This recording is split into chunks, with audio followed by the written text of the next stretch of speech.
मोक्षमार्गस्य नेतारम् भेत्तारं कर्मभूरताम् ज्ञातारं विश्वतत्त्वानां वन्दे तद्गुणलाब्धये वन्दे तद्गुणलाब्धये।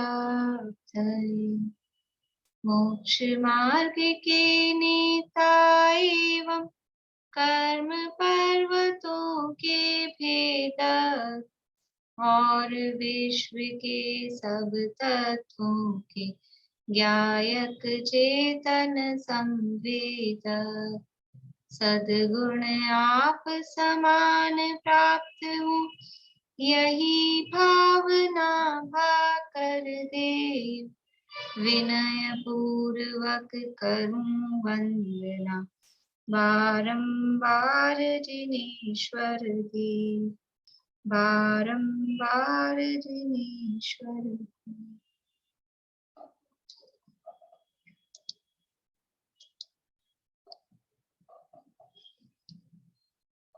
हाँ, प्रश्न है किसी को?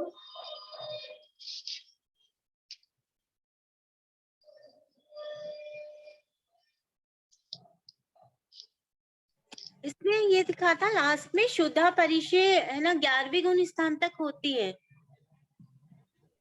शुद्धा 11वें तक नहीं 13वें तक है। 13वें तक होती है तो फिर इसमें वो जो हार का है कि आहार क्यों नहीं होता, जब शुद्धा वहां तक होती है 13वें तक तो फिर आहार केवली आहार क्यों नहीं होता? वही तो इतने दिन चर्चा चली थी, वही तो यहाँ दिया है। वो मुझे समझ में नहीं आया था। वो पॉइंट्स वहां दिए हैं ना, 5 पॉइंट दिए हैं कि वो कही है, मतलब शॉर्ट में उसका ये है कि वो वहां कर्म का उदय है, खाली उस उदय के कारण वो परिचय कही है। तो परिचय कही है इसका मतलब भूख लगती होगी ऐसा नहीं है।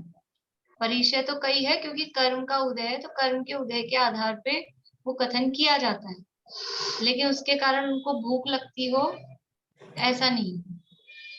नहीं तो कर्म के आधार पे ही जब ये इसका लगता है, शुद्धा का लगता है, तो फिर कर्म के आधार पे उसका भी लगना चाहिए केवलाहार का। कबलाहार होना वो एक कर्म का उदय नहीं है। भूख लगना मतलब भूख की उनको फीलिंग भी नहीं होती। फीलिंग होने के लिए मोहिनी का उदय चाहिए, मोहिनी का उदय है नहीं। तो यहाँ तो इतना है कि उस कर्म का, जैसे आपको उदाहरण दिया था ना उन दिनों में कि वो यानी कोविड हुआ था, वो कोविड ठीक भी हो गया लेकिन टेस्ट कराया तो वो पॉजिटिव दिखा रहा है, जबकि अब सिम्टम भी कुछ नहीं है, 15 दिन भी हो गए हैं, सब है, लेकिन वो अंदर कहीं कोई डेड सेल बची भी है तो वो है तो भी पॉजिटिव दिखाएगा। बस ऐसे ही यहाँ वेदनी कर्म की डेड सेल मौजूद है इसलिए वो शुद्धा पॉजिटिव है ऐसा कहा है, लेकिन उसके कारण भूख लगती है क्या? तो अभी आपके वो डेड सेल से पॉजिटिव आया कोविड, तो क्या आपको जो समस्याएं होती थी, बुखार होना कि सांस नहीं आ रही है, जो भी तकलीफ, वो कुछ हो रहा है क्या? कि वो नहीं होता है कुछ भी, वो नहीं हो रहा है। तो ऐसे ही केवली भगवान के वो वेदनीय कर्म की डेड सेल वहां है, इसके कारण रिपोर्ट में, करना नियोग की रिपोर्ट में वो पॉजिटिव दिखा रहे हैं कि इनके शुद्धा परिचय है, लेकिन वो डेड सेल कुछ काम नहीं करती है तो वो उनको भूख लगे ऐसा नहीं होती। ठीक है, और उसके लिए ये 5 पॉइंट यहाँ पर दिए हैं। चलिए, ये जो 5 पॉइंट दिए हैं केवली भगवान के शुद्धा परिचय का ही है, लेकिन उनके कबलाहार नहीं होता है, नहीं होना चाहिए। उसके लिए कोई से 2 पॉइंट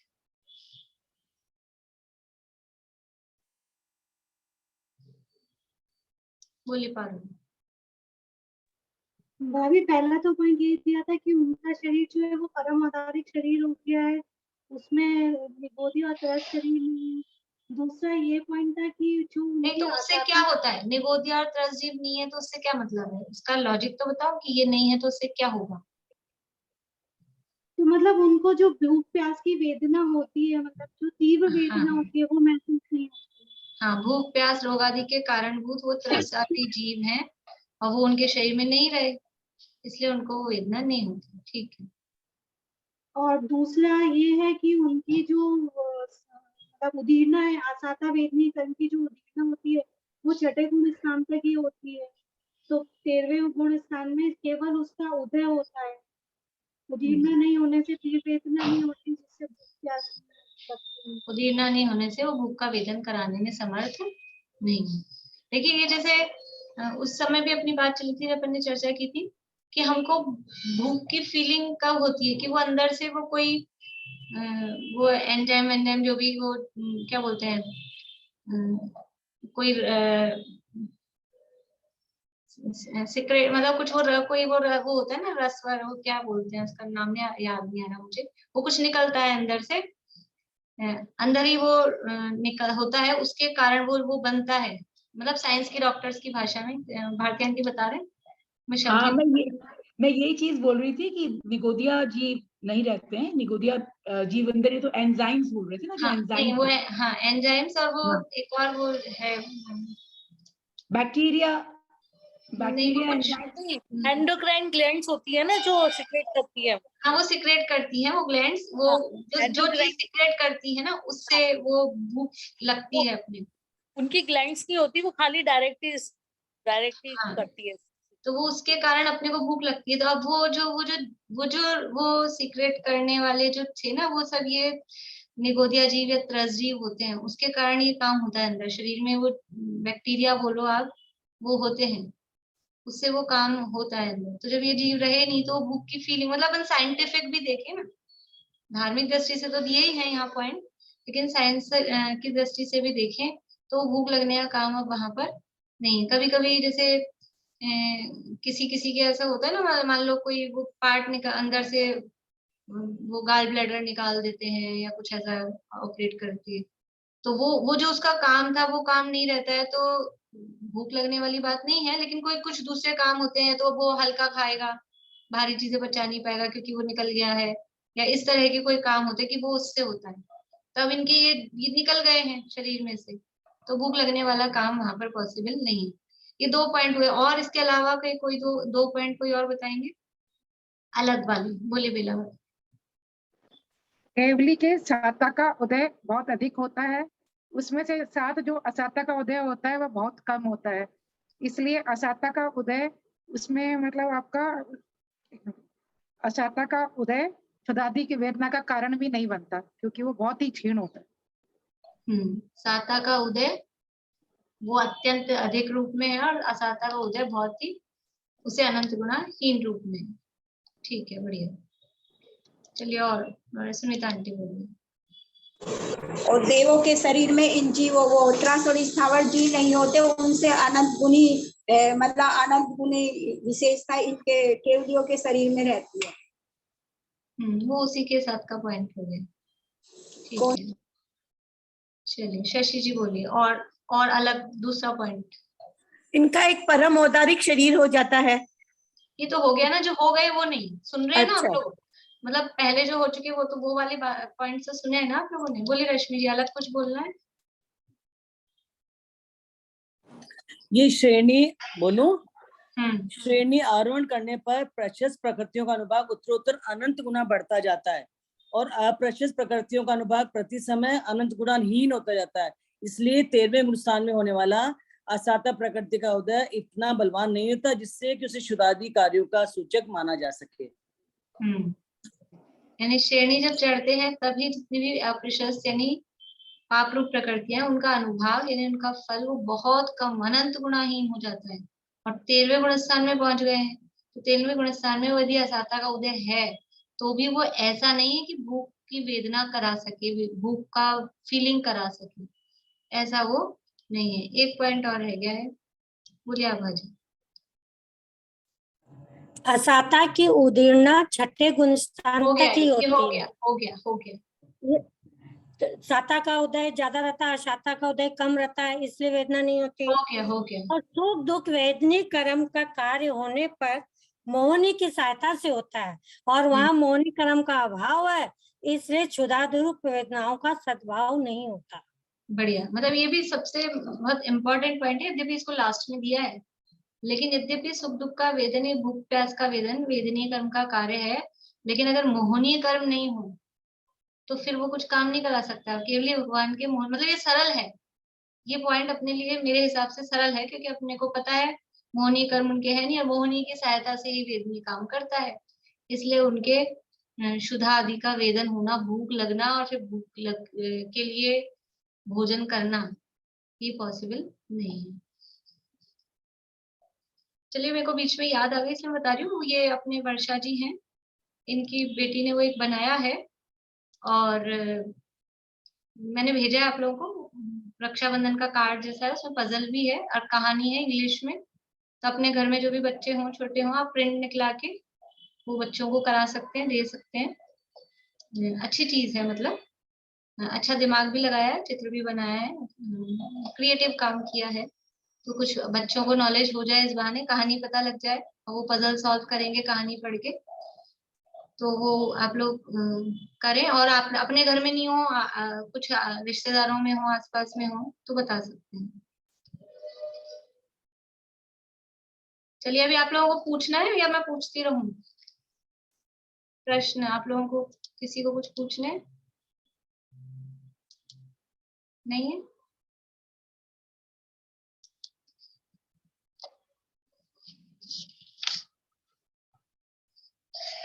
मुनिराजों के छठे सातवें गुणस्थान में दर्शन मोह के उदय से आदर्शन परिचय किस प्रकार संभव है?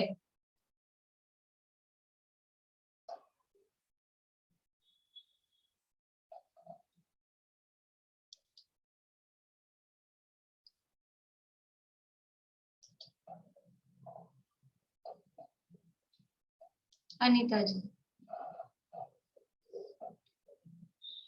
अभी पढ़ाने की थी मैंने इसको, पूरा नहीं हो पाया कोर्स मेरा। रेणु जी।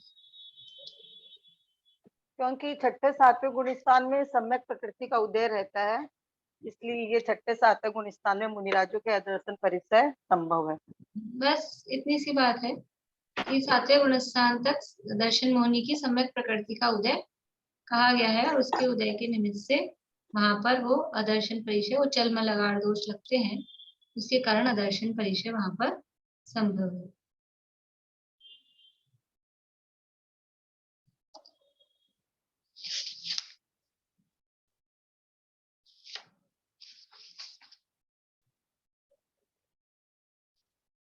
अलाभ परिचय का स्वरूप बताइए, अलाभ परिचय क्या होता है? 22 परिचयों के नाम और उस परिचय का क्या स्वरूप है, उस परिचय का क्या मतलब है, वो अपने को आना चाहिए, वो मतलब सबको आना चाहिए। ये पढ़ने का प्रयोजन क्या है? पढ़ के अपन एग्जाम दे रहे हैं, पढ़ने का प्रयोजन क्या है कि हमको वो ख्याल में आना चाहिए। कोई अब कह दिया अलाप परिचय, तो अलाप परिचय का मतलब क्या, ये अपने को आना चाहिए। बोलिए वर्षा जी।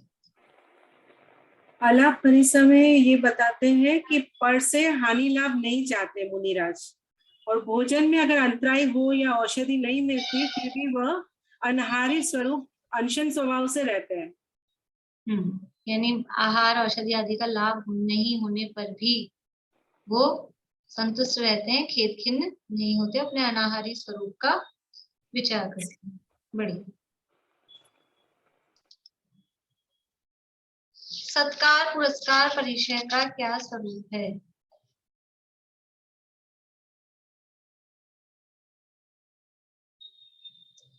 सुधा जी। सम्मान और अपमान में संभाव रखना, और आदर सत्कार न होने पर मतलब खिन्नता प्रकट नहीं करना। ये क्या है? मतलब सत्कार पुरस्कार परिचय है। ठीक है, मैं देखती हूँ बहुत सारे लोग तो किताब खुली रहती है, किताब में से देख के ही बोलते हैं। अभी तो अभी आप किताब में से देख के ही बोल रहे हैं, मतलब कि है स्वरूप। कुछ भी अपने शब्दों में आपको क्या स्वरूप ख्याल में आया, वो उतना तो होना चाहिए, भले वैसे के वैसे शब्द नहीं आए। अज्ञान परिचय का क्या स्वरूप है और ये कौन से कर्म के उदय से होता है? सुमन जी। अज्ञान परिचय दर्शनावरण नहीं, एक मिनट, अज्ञान परिचय, ज्ञानावरण कर्म का जो उदय होता है उसके कारण जितना ज्ञान नहीं है उसको अज्ञान परिचय कहते हैं। और ये मोहनीय नहीं, हाँ मोहनीय कर्म के उदय से।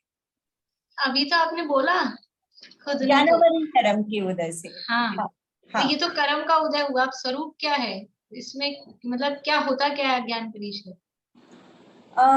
मतलब इसको प्रज्ञा परिचय के साथ बताओ या सिर्फ अज्ञान परिचय को बताओ? सिर्फ अज्ञान भी हो जाएगा ना।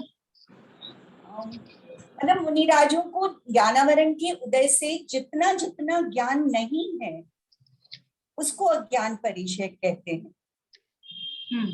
यानी ज्ञान की हीनता है, ज्ञान है, कम ज्ञान है, हाँ, तो भी मुनिराज उससे खिन्न नहीं होते, दुखी नहीं होते। कोई ऐसा कह भी दे तुम्हें कुछ नहीं आता है, तुम अज्ञानी हो, तो भी वो अपमान फील नहीं करते।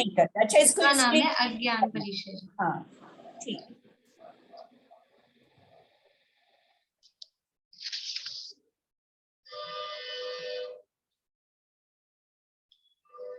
तृण स्पर्श परिचय जय किसे कहते हैं?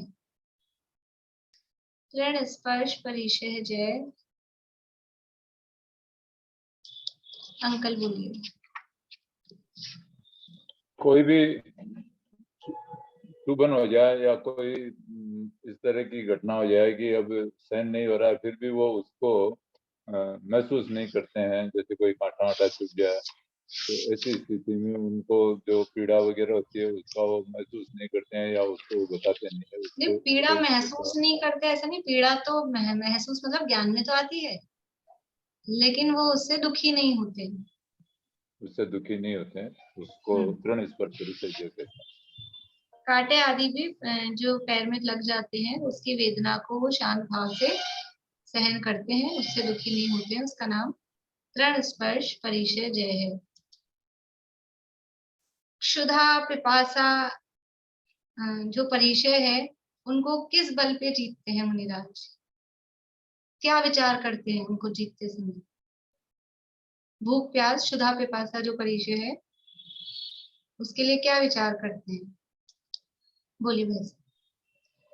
अपने अंश स्वभाव का जो है श्रद्धांत पूर्वक उसको दीजिए। बढ़िया, अंशल स्वभावी अपने आत्म स्वरूप का विचार करते हैं कि भोजन करना मेरा स्वभाव नहीं है, इस बल पे वो उस क्षुधा परिचय को जीतते हैं।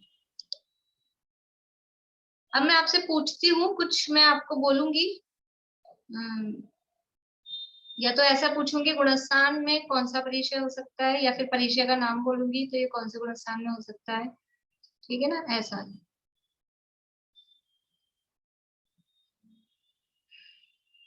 अलाभ परिचय, अलाभ किस गुणस्थान तक, कहां से कहां तक पाया जा सकता है?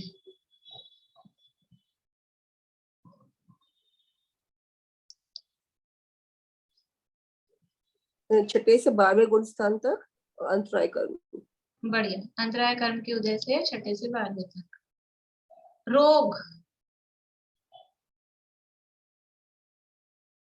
वर्षा भाभी।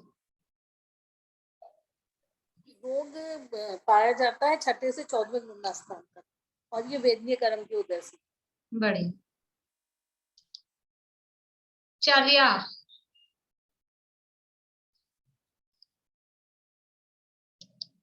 कविता जी। चर्या छठे से 14वें गुण स्थान तक होती है और वेदनीय कर्म के उदय से होती है। बढ़िया। नागन्य,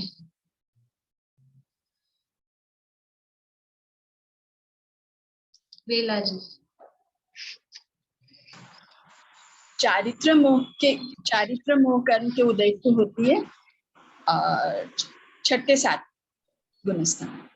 छठे सातवें में चारित्र मोह 6 to 9, छठे से 9। हाँ, छठे दर्शन मोह छठे सातवें। हाँ। आक्रोश, आक्रोश परिचय है। कांता आंटी। हाँ बोलिए बोलिए, हो गया चालू। चारित्र मोहिनी 6 से 9 स्थान तक। बढ़िया बढ़िया बढ़िया। प्रज्ञा।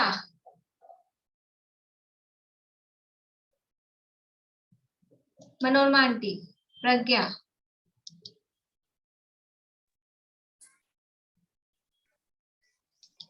ये भी चारित्र मोहन प्रज्ञा चारित्र मोहनी है। प्रज्ञा। ज्ञानावरणी हाँ ज्ञानावरणी क्रम के उद्देश्य होती है। हाँ और 6 से 12वें तक होती है शायद। बढ़िया, 6 से 12वें तक। ठीक है, अब मैं आपको 3-4 परीक्षाओं के नाम बोलूंगी, उनमें से 12वें गुण स्थान में कौन सी होती है। ठीक है, मतलब मुझे बोलना पड़ेगा जैसा आपको प्रश्न आएगा उस तरह का। तो 12वें गुण स्थान में कौन सी होगी ये आपको बताना है। ठीक है, नागन्य, अरति, निषद्या, शय्या। नागन्य, ऐसे नंबर देख लीजिए, नागन्य, अरति, निषद्या और शय्या। इनमें से 12वें गुण स्थान में कौन सी होगी। नंबर बता दीजिए, सबको जवाब देना है। नागन्य होगी, अरति होगी, तीसरे नंबर पे कौन सी बोली है, निषद्या, और चौथे नंबर पे शय्या। कौन सी होगी 12वें गुण स्थान में।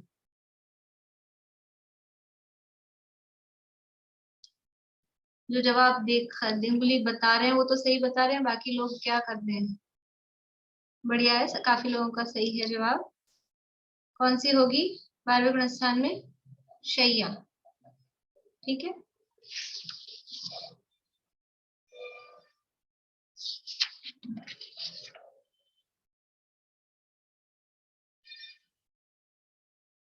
श्रेणी आरोहण करने पर डैश प्रकृतियों का अनुभाग उत्तरोत्तर अनंत गुना बढ़ता जाता है।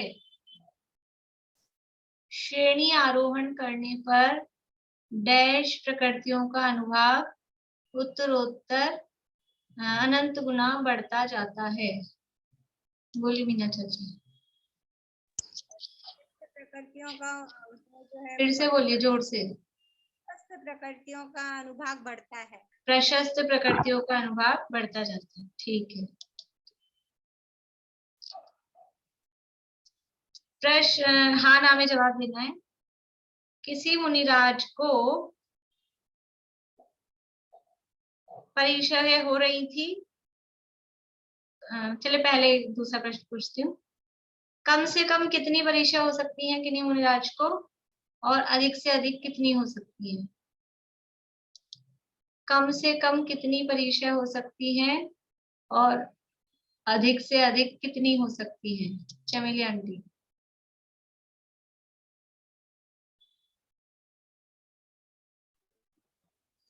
एक से लेके 19 तक। हाँ, तो कम से कम कितनी, कम से आवाज ही कट रही है आपकी। चलिए रजनी जी पहाड़िया आप बोलिए। कम से कम वेदनीय में 11।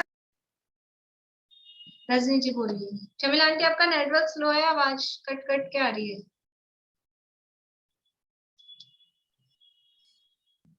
कम से कम 11 और अधिक से अधिक 19। कम से कम 11 नहीं। पद्मा जी।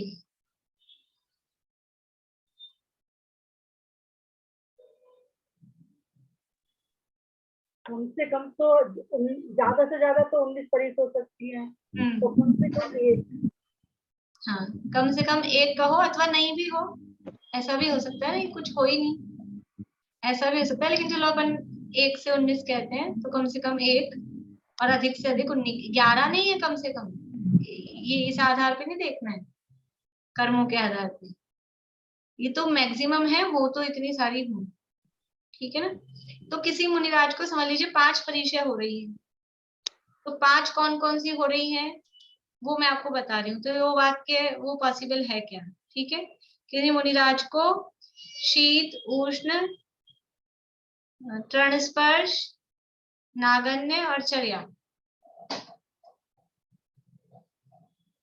पॉसिबल है तो 1 उंगली, नहीं है तो 2 उंगली। और जो नहीं है कह रहे हैं उससे मैं कारण पूछूंगी क्यों नहीं है, क्यों नहीं है अनीता आंटी। शीत और उष्ण में से तो एक होगी ना। हाँ, शीत और उष्ण दोनों परस्पर विरोधी हैं, उनमें से एक होगी, ठीक है, बढ़िया।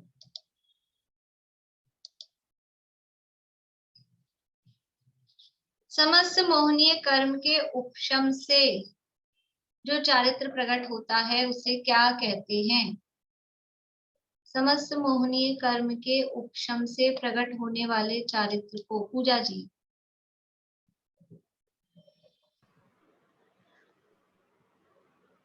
नहीं, रेखा जी, दिल्ली।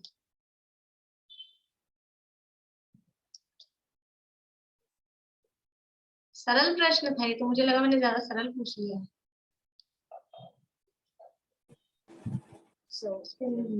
नहीं, किसका नंबर नहीं आया अभी। और कौन है इधर, मधु भाभी। समस्त मोहनीय कर्म के उपशम से जो चारित्र प्रकट होता है उसे क्या कहते हैं।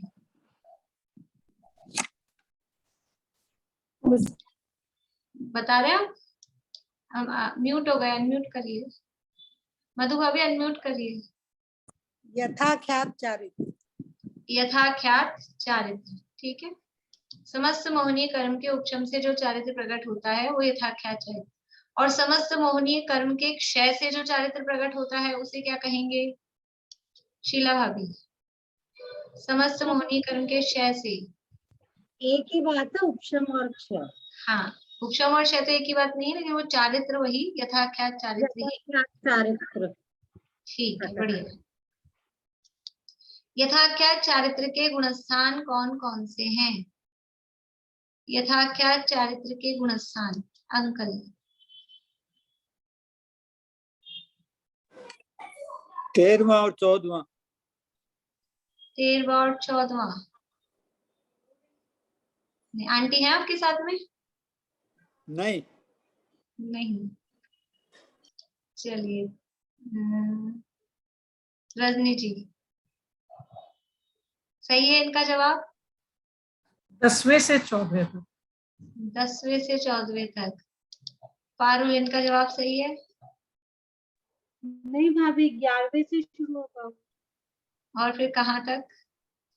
11वां 12वां तो है, 13वें को तो मतलब इसमें कंफ्यूजन है, या तो 12वें तक होगा या 14वें तक होगा। अभी भी इनका भी गड़बड़ है। चलो बिला जी, ये पारुल का जवाब को सही करिए। 11, 12, 13, 14। 11 से 14, 11, 12, 13, 14 ये चारों गुणस्थान यथाख्यात चारित्र के हैं। यथाख्यात चारित्र इन 4 गुणस्थानों में पाया जाता है।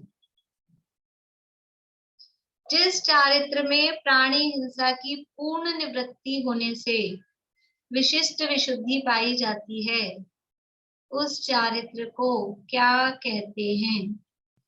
जिस चारित्र में प्राणी हिंसा की पूर्ण निवृत्ति होने से, शशि जी, विशिष्ट विशुद्धि पाई जाती है। प्राणी हिंसा की विशिष्ट विशुद्धि। ये तो एकदम सरल है, ऐसे सरल प्रश्न आने वाले हैं एग्जाम में, सबके हाथ खड़े हैं। 8वें गुणस्थान। आप दिख नहीं रहे थे इसलिए आपसे पूछ लिया, कि बाकी सबके तो हाथ ही खड़े दिख रहे हैं, उत्साह भी दिख रहा है, तो सबको आता ही है। और आप नदारत थे तो उन्हें सोचा पता नहीं, और पकड़ में आ गए आप। इससे अच्छा था वीडियो खोल के बैठते। चलिए मीनू दी बोलिए। परिहार विशुद्धि। परिहार विशुद्धि, नाम ही विशुद्धि आ रहा है ना। विशुद्धि नाम आ रहा है तो फिर बस अपने को तो क्लू और मिल गया। परिहार विशुद्धि चारित्र, जिस चारित्र में प्राणी हिंसा की पूर्ण निवृत्ति होने से विशिष्ट विशुद्धि पाई जाती है। ऐसे चारित्र का नाम बताना है जो छठे सातवें गुणस्थान में पाया जाता है। छठे सातवें गुणस्थान में पाए जाने वाले चारित्र के नाम बताने हैं।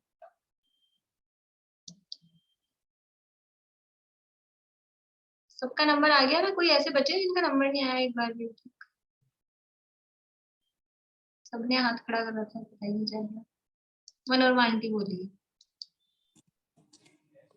परिहार विशुद्धि। परिहार विशुद्धि। वर्षा जी, आप इनसे असहमत दिख रहे हैं। सामायिक छेदोपस्थापना और परिहार विशुद्धि। बढ़िया। प्रश्न क्या था? छठे सातवें गुणस्थान में पाए जाने वाले चारित्र। तो छठे सातवें गुणस्थान में परिहार विशुद्धि तो पाया जा सकता है, लेकिन सामायिक और छेदोपस्थापना तो पहले होगा, वो तो पहले होगा। चलिए बताइए, पहले कौन सा प्रकट होगा? परिहार विशुद्धि की सामायिक छेदोपस्थापना? सामायिक छेदोपस्थापना। उनमें से भी कौन सा पहले होगा? सामायिक की छेदोपस्थापना।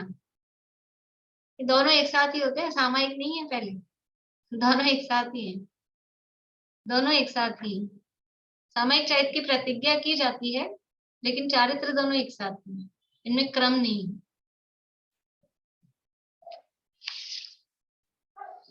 आठवें नवे गुणस्थान में पाए जाने वाले चारित्र का नाम बताइए रेणु जी। सामायिक और छेदोपस्थापना। पक्का? हाँ, परिहार विशुद्धि तो होगा नहीं उसमें, खाली दो ही होगा। बढ़िया। तो मैम है ना, मैं बोल रही थी कि ये जो औपसमिक यथा क्या चारित्र 11वें स्थान में और छायिक यथा क्या चारित्र इस तरह भी आएगा क्या क्वेश्चन 12वें स्थान में? अलग अलग नाम है ना, छायिक और औपसमिक और यथा क्या परम यथा क्या। अभी उसमें अलग अलग नाम नहीं दूंगी मैं आपको, लेकिन आपको आते हैं तो अच्छी बात है। और अगर आप जवाब देते हो, आपको लिखने को आएगा, अगर मान लो लिखने को आएगा नहीं, लेकिन अगर अभी जैसे ओरल में मैं पूछ रही हूँ और अगर आप कहोगे ऑप्शन में क्या था क्या, तो अच्छी बात है, वो क्लियर हो जाता है कि मोहनी कर्म के उपशम से कौन सा चारित्र होता है, तो ऑप्शन में क्या था, अच्छी बात है।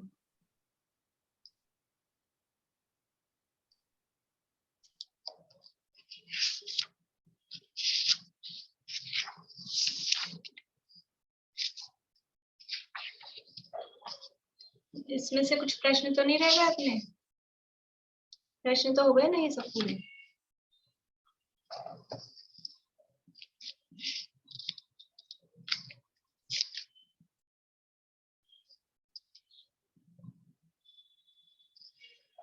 परिचय जय क्यों करना चाहिए? परिचय जय क्यों करना चाहिए? सुमन जी। संवर्ष से च्युत न हो और कर्मों की शुभ अशुभ कर्मों की निर्जरा के लिए परिचय। हाँ, संवर्ष के मार्ग से च्युत न होने के लिए और कर्मों की निर्जरा के लिए दिखाई है उसमें।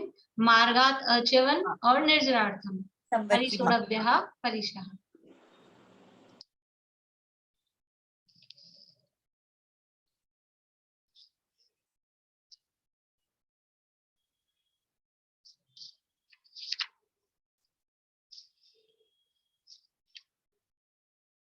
क्या प्रज्ञा और अज्ञान परिचय एक साथ हो सकते हैं?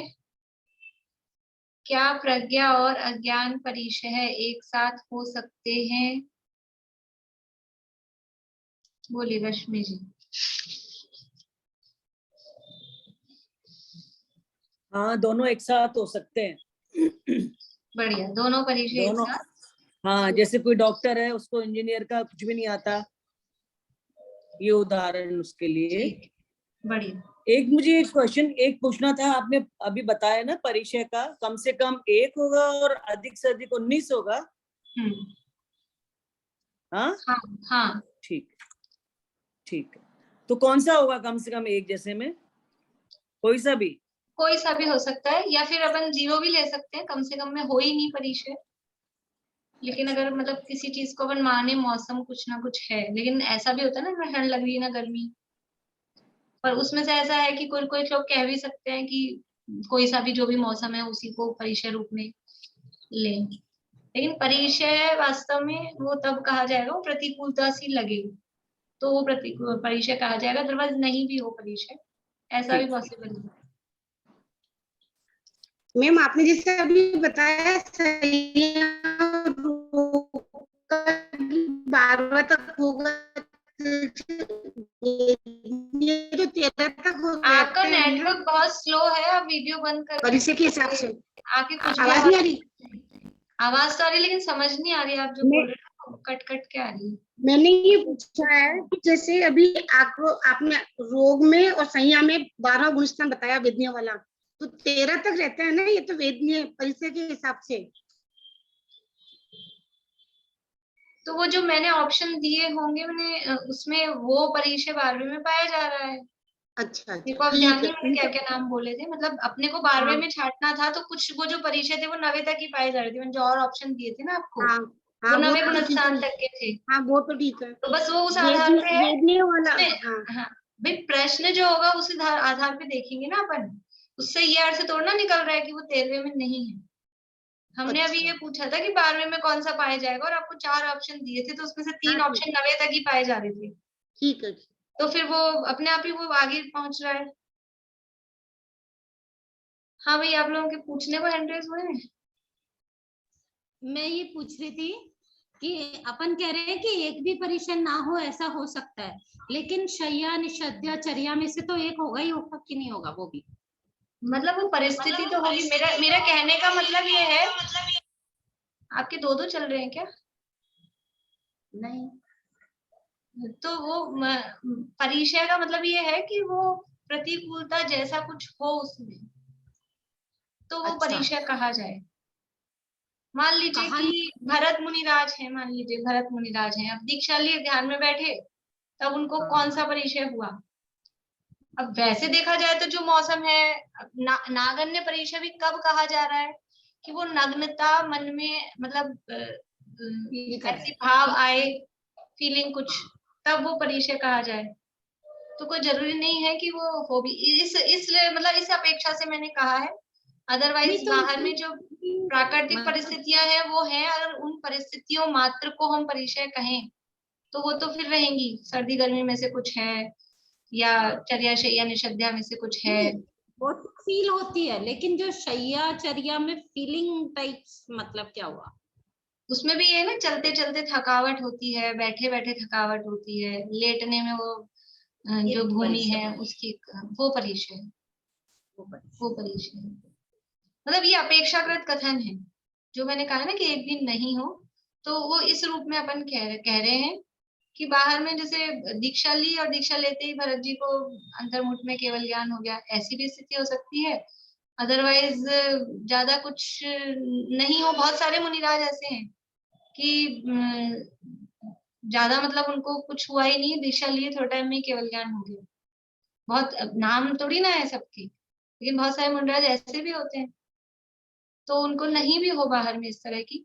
और अगर अपन केवल परिस्थितियों मात्र को कह रहे हैं तो फिर ये सामान्य से 2-4 जो हैं वो चीजें तो रहेगी, फिर तो नागन्य तो है ही है और कुछ नहीं है, तो जैसे नग्न तो हो ही है ना। बोलिए भारती आंटी। ये शैया है जैसे, तो शैया में लेटने में कांटे चुभ रहे हैं आपको, कुछ मान लीजिए वैसे कुछ पथरीला जगह है, लेकिन उसको लेटने में अगर आराम महसूस कर रहे हैं वो भी तो परिचय में आएगा कि नहीं आएगा?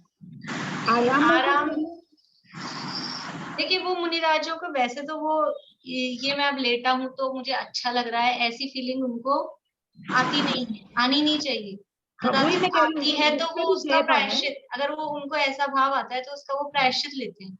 मतलब उसमें अगर उनको सुख की अनुभूति वो लगती है तो वो उसका फिर प्रायश्चित लेते हैं। और वैसे भी नींद के बाद सो के उठ के और वो सब प्रतिक्रमण वगैरह का तो होता ही है प्रोसेस, तो वो इसीलिए होता है कि कुछ इस तरह की, जैसे भोजन के संदर्भ में आता है कि आहार लेने गए और कुछ मतलब भोजन में कुछ चीज ऐसी बनी है और उनको ऐसा भाव आ गया, अच्छा लगा, तो आके अपनी वो करते हैं आचार्य के सामने प्रायश्चित करते हैं। बोलिए बेला जी।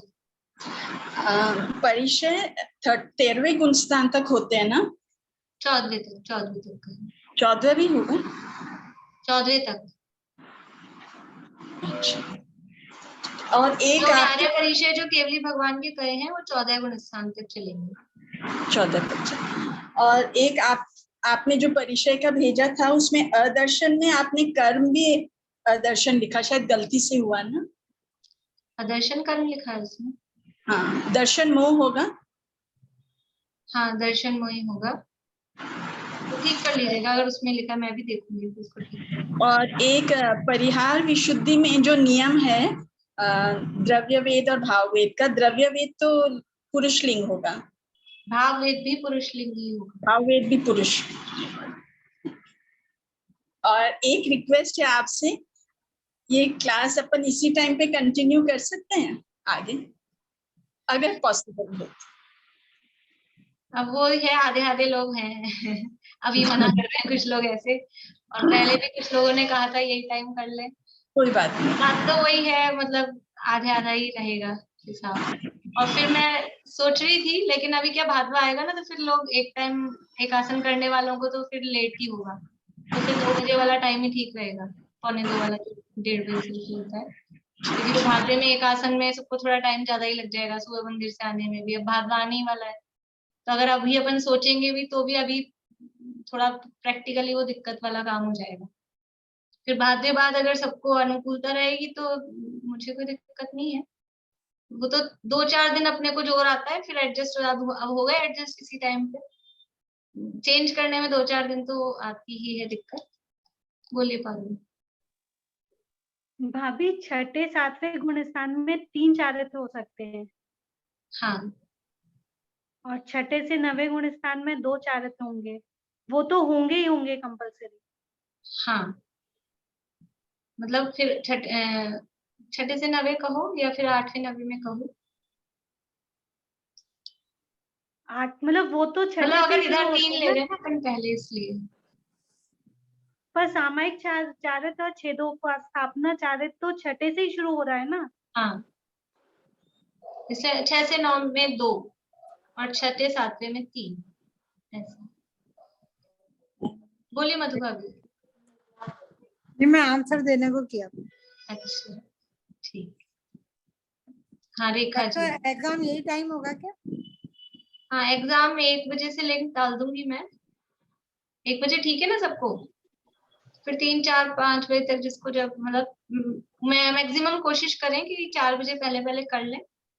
4 बजे बाद जो भेजेंगे फिर मैं उनको रिप्लाई मेरे हिसाब से करूंगी, कि फिर वो मुझे फोन कर करके फिर बोलते हैं कि आया कि नहीं आया। तो जिनको ये समस्या है आया कि नहीं आया, वो उसी टाइम पे भेज दे, तो उस समय मैं चेक करती रहती हूँ। और फिर बाद में मैं काम में लग जाती हूँ ना, तो मैं भी भूल जाती हूँ, फिर वो मोबाइल एक बार काम में लगती हूँ तो मोबाइल हाथ में नहीं आता फिर, इसलिए मतलब 1 से 3, 4 के बीच में कर लें तो ज्यादा अच्छा है।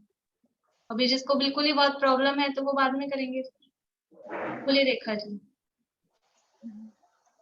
वो ये कह रहे हैं टाइम के, जो आप कह रहे हैं ना, हमारे एक आसने चल रहे हैं, एक लाइव बजरंगी तप और एक आसने वगैरह, तो इसलिए हमको वही 2 बजे वाला टाइम सूट करता है क्लास का।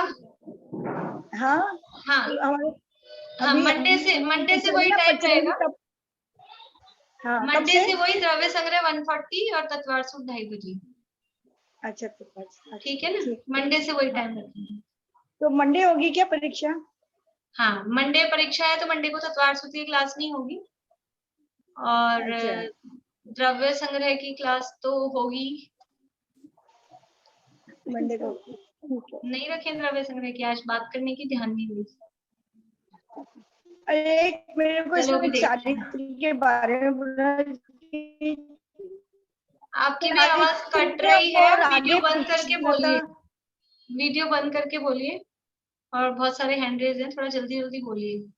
अच्छा, एक मिनट। 10वें और 11वें 12वें कितने चारित्र रहेंगे, ये पूछना था। 10वें में एक ही चारित्र है, सूक्ष्म सांप्राय, और 11वें 12वें 13वें 14वें में यथाख्यात है, वहां भी एक ही है, बस यथाख्यात। ठीक, ओके, थैंक यू। बोलिए रेणु जी। मैम मैं एक तो द्रव्य संग्रह का भी बोल रही थी, आपका चेहरा नहीं दिख रहा मैम। ये तो आपकी आंखों में समस्या है कुछ, मेरा तो चेहरा दिख रहा है प्रकट। आप तो अपने काम की बात बोलिए, मैं एक्चुअल में लेट हो रही हूँ, मुझे जाना है, तो आप तो मतलब की बात बोल दीजिए फटाफट। मैं वही एक तो बोली कि उस दिन द्रव्य संग्रह की क्लास मत लीजिएगा, और वो मैं दूसरी बात देखती हूँ, मैं छुट्टी तो करती नहीं हूँ, लेकिन फिर भी मैं देख लेती हूँ, जो भी कुछ होगा मैं मैसेज डाल दूंगी। और दूसरी एक थोड़ी सी कॉमेडी की बात है कि मैं बोली जैसे ये समय ज्यादा ठीक है, क्योंकि कहीं लंच का इनविटेशन हो रहा था ना, तो सब मिस हो रहा है मेरा, कहीं जा नहीं पा रहा है। दोपहर में लंच का टाइम रहता है ना, तो अभी तो कहीं भादवा जाना आ रहा है, तो इसलिए कोई लंच वंच नहीं है। बोलिए आभा जी, बोलिए आगे। 6 से 9वें गुणस्थान में 2 चारित्र कैसे होंगे? 3 होंगे ना, पर ये परिहार विशुद्ध भी तो होगा। 3 ही बोला है, 9 के पीछे 6 से 9 में नहीं, 6 7वें में 3 और 6 से 9 में 8वें 9वें में परिहार विशुद्धि नहीं है ना, तो अच्छा, इसलिए वो ऐसा बोलने में थोड़ा गड़बड़ पड़ रहा है, इसलिए सामायिक छेदोपस्थापना 6 से 9 में ऐसा बोलना, इधर से बोलना वो ज्यादा अच्छा है, और 6 से 9 में 2 बोलते हैं तो वो थोड़ा सा कंफ्यूजन लगता है। परिहार विशुद्धि 6 से 9 में परिहार विशुद्ध भी तो आ गया, ये 6 और 7 उसमें आ रहे हैं ना, 6 और 9 में। हाँ, वो इसीलिए उसको वैसे ही आप तो जैसे याद है ना सही तरीके से वैसे याद करिए, और फिर जैसा प्रश्न है उसको सोच के उस हिसाब से जवाब दीजिए। ये थोड़ा बोलने में वो गड़बड़ पड़ रही है बात। हाँ, अनीता आंटी बोलिए। ये तो स्थापना चारित्र की तरह सी परिभाषा एक बारी से बता दीजिए। ये परिभाषा जो किताब में दी हुई है वही है परिभाषा, पढ़ी ना, सावध्य योग, समस्त सावध्य योग का भेद रूप में त्याग करना, वो छेदोपस्थापना है। सावध्य तो हो गया ना पाप सहित, हाँ, तो उसका त्याग किया ना, लेकिन भेद रूप से, हिंसा झूठ चोरी में हिंसा को छोड़ता हूँ, मैं झूठ को छोड़ रहा हूँ, ऐसा वो भेद रूप में त्याग करना। परिभाषा तो यही है, आपको याद करनी पड़ेगी ये वाली परिभाषा। परिभाषा तो याद हो गई, वो भेद रूप चीज समझ नहीं आ रही थी कि भेद रूप सावध्य योग तो पाप का, तो फिर क्यों हो रहा। बोलिए वर्षा जी। अभी आप लोग अब आगे आगे हैंड रेज मत करते चलिए, मेरे को लेट हो रही है। आशना मेरी बेटी यहाँ पर है, एक बार मेरी बात करा देती हूँ आपसे। हाँ, जय जिनेन्द्र। जय जिनेन्द्र। बहुत अच्छा बनाया है आपने, और अच्छा है ऐसा काम बच्चों के लिए, क्रिएटिव वर्क है, अच्छा है। मैंने ग्रुप में डाल दिया, वैसे आपसे पूछा नहीं था, मैंने ग्रुप में सबको भेज दिया है। उसी उद्देश्य से बनाया है कि जितने भी बच्चों को ये दे सके, क्योंकि आजकल बच्चे को एंगेज करना बहुत डिफिकल्ट हो गया, तो उनके लिए क्या क्रिएटिव तरीके से उनको और जोड़ सकते हैं। नहीं, अच्छा है, बढ़िया। चलिए, हाँ विनीता आंटी बोलिए। मैं ये कहती थी, इसलिए हैंड रेस वैसे ही नहीं किया था मैंने, फोटो वाला। आज मेरा हाथ नहीं आ रहा था क्या उसमें? हैंड नहीं आ रहा था आपका हाथ, अब आप बोलिए क्या कह रहे हैं। यही कह रही थी, मेरे से क्वेश्चन इसलिए नहीं पूछा, हो सकता है मेरा हाथ नहीं आ रहा हो। अच्छा ठीक, चलिए। आ रहा था नहीं आ रहा था हाथ? आ रहा था। चलिए, आप लोगों को ऑल दी बेस्ट, और पेपर आप मतलब पढ़ाई कर लीजिए, बहुत ज्यादा कठिन ऐसे नहीं है, आप लोगों को आ जाएगा। इसी तरह के प्रश्न है, और एक वो प्रश्न वैसा वाला है, वही ग्रिड, मतलब ऊपर कुछ लिखे होंगे और साइड में लिखे होंगे, आपको मैचिंग मिलानी है। तो अच्छे सब बड़े लोग, जैसे जो भी हैं बड़े, मतलब जो भी मोबाइल यूज लेने में मतलब क्या बोलते हैं, प्रौढ़ हैं, जिनको ज्यादा नहीं आता है, वो भी ध्यान से उसको खिसकाएं, क्योंकि वो 10 हैं, तो वो 10 है तो आप कहीं 2-3 छोड़ के सोचे अब आगे कुछ नहीं है, उसको पूरा खिसकाएं। नीचे भी 10 आएंगे और इधर भी 10 आएंगे, और उसमें आपको मैचिंग मिलानी है। मैं कोशिश करूंगी वो आधे आधे हो जाए, अगर तो 5-5 हो जाएंगे तो ठीक है, नहीं तो वो 10 आएंगे। तो अच्छे से उसको धीरे धीरे इधर खिसका के आपको देखना है आंसर किसमें मिलेगा, ठीक है। तो वो मैचिंग वाला क्वेश्चन है, उसको सावधानी से करें, सरल है, लेकिन आपके करने में गलती से गलत हो जाए तो आपको दुख होता है, फिर हमारा ये इसके वजह से हो गया, इसलिए ध्यान से करें। और बाकी तो हाना वाले हैं और वो 4 ऑप्शन वाले हैं, तो वो बटन दबाना है आप लोगों को, और कुछ नहीं। और अपनी ईमेल एकदम ध्यान से सावधानी से धीरे धीरे भरें, ताकि फिर बाद में आपको आंसर शीट मिलने में दिक्कत नहीं हो। एग्जाम का टाइम वगैरह और सब मैं ग्रुप में डाल दूंगी, पूरा जो भी है टाइम टेबल। चलिए, जिनवाणी स्थिति करते हैं। बोलिए वर्षा जी, भी क्या कहना है। जैन बेसिक क्लासेस आज कौन सा विषय लेंगे? 10 बेसिक क्लास है। आज विषय क्या है? देवशास गुरु है शायद, मतलब वो द्वितीय ज्ञान पाठमाला का पहला पाठ तो पढ़ लिया अपन ने, सकल ज्ञेय गाय की स्थिति। दूसरा है शायद पूजा विधि और फल, पूजा विधि और फल वो लेंगे। 7:15 से क्लास रहेगी शाम को।